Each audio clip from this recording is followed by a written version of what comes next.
Hey readers, welcome back. It is Mrs. Palin, the librarian, with today's book review. I just finished Alone by Megan Freeman. Now this was getting a ton of buzz. I know a bunch of librarians and authors that are talking this up all over the place, so I had to read it. It is a book a novel in verse, so it reads very, very quickly. It's a survival story, okay? So think Hatchet, My Side of the Mountain, all of those classic survival stories.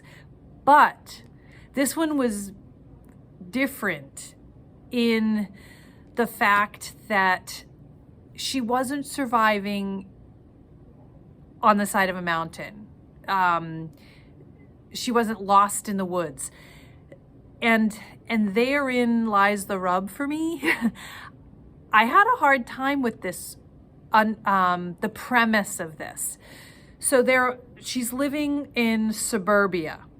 She goes to school, she lives between her mom and her dad's house, and just a normal life. And you get glimpses of something wrong in society or some kind of threat.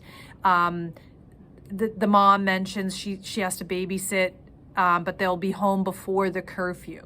So there are a couple of little mentions that something's going on in their town, state, whatever, political stuff that would indicate some kind of threat is around. But it's never really explained very well. So one night she lies to her mom and dad, and she's supposed to have a sleepover with some friends. They don't end up showing up. She falls asleep. Wakes up to find the entire town and towns next to her absolutely abandoned. There has been an evacuation overnight.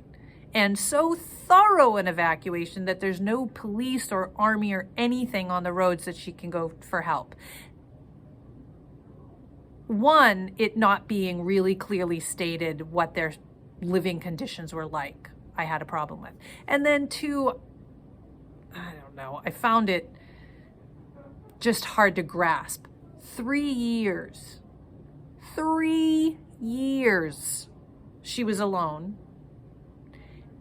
And she has this dog that she discovered next door who helps her. And the core of this story is not her ability to sustain herself, because she's kind of able to go around and get heat and food and water, even though there's no electricity or cell phones power anymore.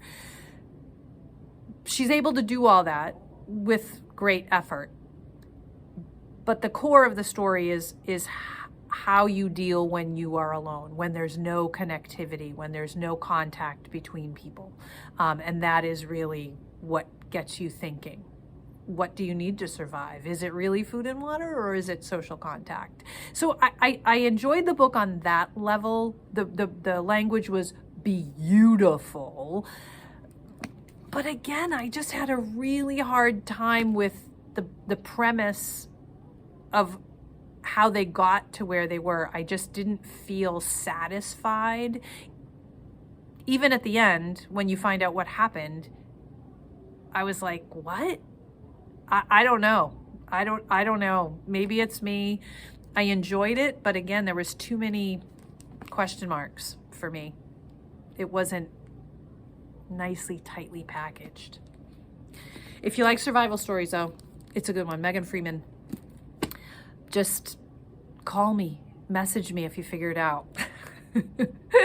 Keep reading whatever you're reading.